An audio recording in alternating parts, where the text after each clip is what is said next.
Comme je disais, la qualité de la vidéo, elle est vraiment pas terrible. J'en suis désolé, hein, désolé à tous.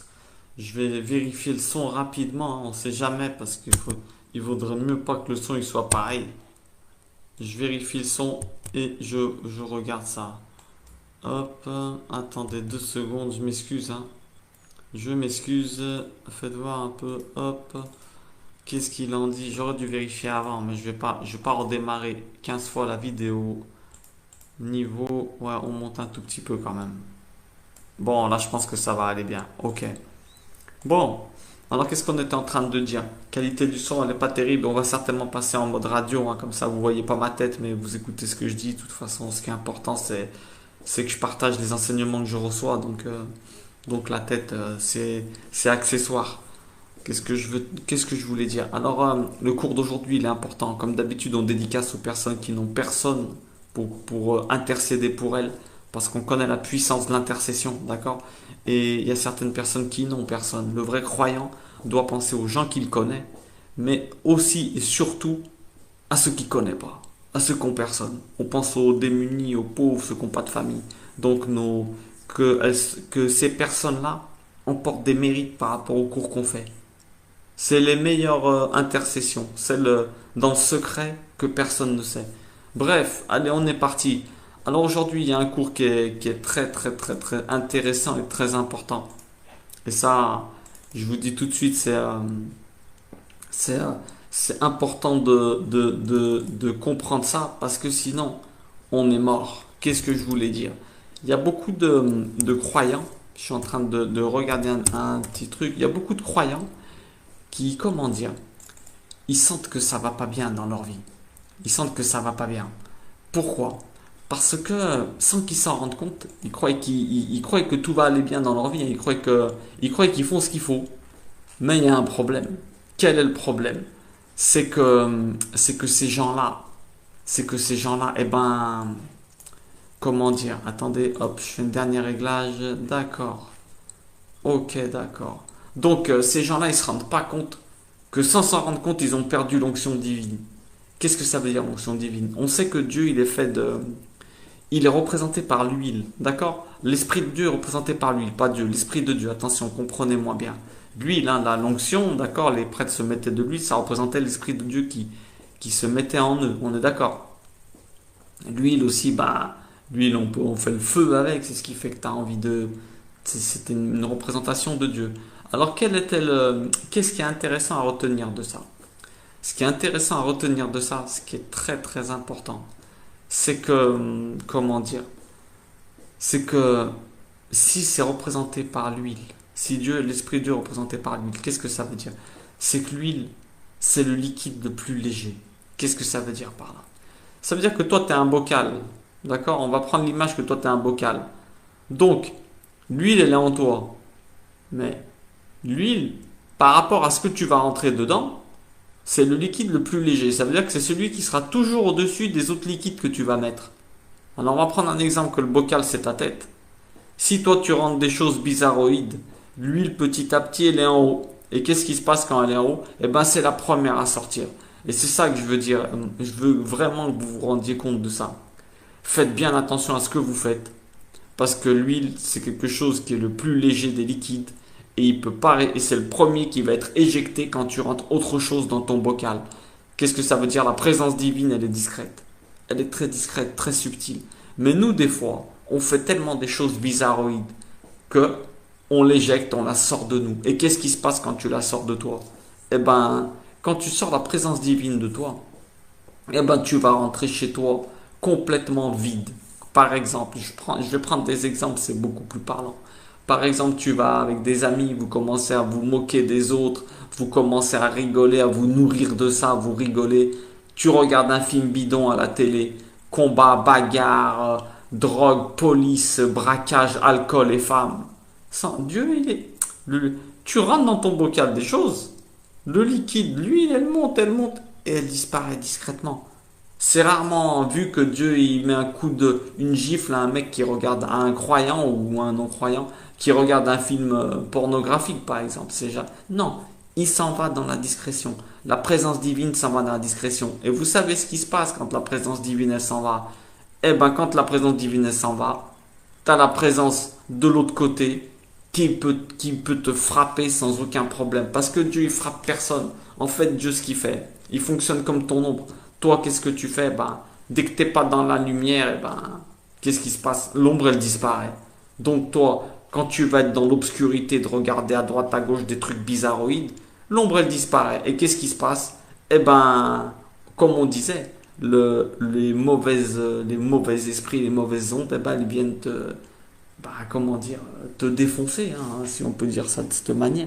Elles viennent faire leur boulot, leur boulot est de te ramener à Dieu. Donc Dieu, c'est pas qu'il envoie des plaies, on l'a déjà dit, c'est qu'il s'éloigne. Et quand il s'éloigne de toi, eh ben, tout le reste, ça peut te frapper. Alors toi, ne t'étonne pas d'avoir des pensées bizarres, d'être mal. Pourquoi tu dis, tout ne va pas bien dans ma vie? Mais tout ne va pas bien, pourquoi? Mais parce que les activités que tu fais, elles font que l'huile, tu rentres des choses dans ton bocal et l'huile, elle monte et elle disparaît de ta vie. Comment perdre la présence divine de Dieu bêtement dans sa vie en regardant des films bidons? Tous les films que tu regardes en écoutant des musiques bidons qui parlent que au corps et à de la haine, des trucs comme ça, des messages bizarroïdes, machistes et toutes ces histoires qu'on prend les femmes pour des jouets, regardant, en lisant n'importe quoi, en criant sur sa femme, en se moquant des gens. Dieu s'en va très discrètement. Il est là le problème. C'est que l'huile, elle est légère. Qu'est-ce qu'elle est légère? C'est le plus léger des liquides et il se mélange avec aucun. Donc fais bien attention à ce que tu rentres dans ton bocal. C'est tout ce que je voulais vous dire. Bien souvent, ça tourne pas rond dans nos vies. Pourquoi? Parce que sans nous en rendre compte, on rentre des liquides qu'il faut pas dans notre bocal. Et l'huile, elle est partie. Et nous, on croit qu'on est des super croyants, Spider-Man, Superman, alors qu'en fait, on a tout perdu et on s'en rend même pas compte. Maintenant, tu vas me dire comment remettre l'huile dans ton récipient. C'est facile. Il est dit que la parole, c'est de la nourriture. Prends la meilleure manière de remettre de l'huile, c'est de te mettre à étudier, demander pardon à Dieu, dire Seigneur, je me suis éloigné, je comprends pas. Je sais que toi, tu t'éloignes pas des gens. Ça peut être que moi. Donc, si tu t'es éloigné, c'est que c'est moi qui ai vidé l'huile, qui ai fait en sorte que l'huile, elle sorte du bocal. Comme on dit, la goutte d'eau qui fait déborder le vase, c'est dommage pour elle. Pourquoi? Parce que c'est la première qui se fait éjecter. C'est jamais de sa faute. Avec l'huile, c'est pareil. Ça va jamais être l'huile qui s'en va. C'est toi qui vas l'éjecter en remplissant comme il faut pas. Donc la meilleure manière de remplir, dialogue avec Dieu et surtout lire, re-rentrer de l'instruction dedans. Et t'inquiète pas que tu vas être rempli et certainement plus que à l'état initial parce que c'est impossible que Dieu ne revienne pas vers toi. D'accord? Surtout si tu fais un pas vers lui, tu cherches la lumière. Dès que tu regardes dans la direction de la lumière, t'inquiète pas, l'ombre elle revient. On est d'accord? Bon, alors je vous souhaite une bonne fin de journée. Que Dieu nous donne la sagesse d'anticiper avant qu'on fasse partir l'huile de notre vie. Hein? Parce que même quand tu cries sur ta femme, tout ça, quand tu nourris tes nerfs et tout, l'huile discrètement, la présence divine, elle s'en va. Quand je dis l'huile, c'est la présence divine. Elle s'en va de la maison. La présence divine, le problème, c'est qu'elle est très discrète. Elle va jamais faire un fracas quand elle s'en va. Si elle te mettait deux gifles quand elle part, là, tu t'en rendrais compte et tu feras attention. Mais il faut faire très attention. Faire des autoscanners tous les jours sur notre comportement et essayer de voir pourquoi ça va pas. Parce que la plupart du temps, c'est qu'on s'est éloigné. Que Dieu nous aide à nous en rendre compte. Que Dieu nous aide à nous apercevoir quand on fait une activité ou quand on a une réaction ou quelque chose qui fait partir la présence divine, l'huile de notre bocal, qu'on se dise attention, waouh, non. Il y a une prière que je fais mienne et que je vous conseille de faire vôtre. C'est première prière, celle de Salomon qui a dit donne-moi la sagesse. Il a demandé à Dieu qui lui donne la sagesse. Et la deuxième, celle de son père, qui se sente tout le temps comme dans le temple. Qu'il soit dans le temple de Dieu nuit et jour. Ça veut dire que de partout où il soit, qu'il sache que Dieu il le regarde et que lui il peut partir. Tu t'imagines, tu n'irais pas crier à quelqu'un dans une église ou dans un lieu saint, t'as vu, sur ta femme. Tu cries pas sur ta femme dans une église ou je sais pas, moi, dans une mosquée ou où que ce soit. Je sais pas qu'est-ce qui est en train de me suivre, moi.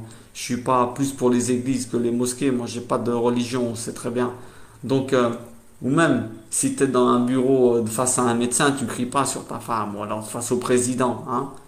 Eh ben, ce qui fait que nous, on chute, c'est qu'on oublie que Dieu, il nous regarde tout le temps. Et David, c'est ce qu'il demande. Que je me sente tout le temps comme si j'étais dans le temple.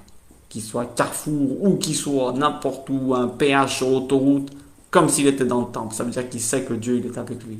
Pas en mode policier, en mode je t'aime tellement que je ne veux pas te décevoir. D'accord? Ok? Allez, je vous souhaite une bonne fin de journée, que Dieu nous bénisse. Bien sûr que, comme je dis tout le temps, ces cours, je me les applique à moi-même, hein. Quand je dis nous bénisse, c'est parce que moi, ces cours, ils me font du bien à moi aussi. Je suis en train de les écouter et j'ai intérêt à m'y tenir. Le combat, il est pour nous tous, mais faisons attention et préservons notre huile. Attention à ce que tu rentres dans ton bocal, par tes yeux, par tes oreilles, parce que si tu commences à regarder des photos et des images bidons, comme d'habitude, l'huile, elle est discrète. Vidéo bidon, l'huile, elle est discrète. Mais petit à petit, toi, tu vas te sentir mal, tu vas être attiré, tu vas avoir plus d'addiction. Pourquoi? Parce que les mauvais esprits qui influencent ton esprit vont te pousser à faire des choses que tu n'avais pas envie de faire. Et tu vas préserver, tu vas continuer à remplir de mauvaises huiles. Le but, c'est que la bonne huile, elle rentre pas. Si ça va pas dans ta vie, pose-toi des questions. Ce que tu regardes, ce que tu écoutes, comment tu parles, comment tu réagis. Parce que l'huile, elle s'en va jamais toute seule. C'est obligé toi qui fais quelque chose pour l'éjecter. Ok? Allez, que Dieu vous bénisse tous.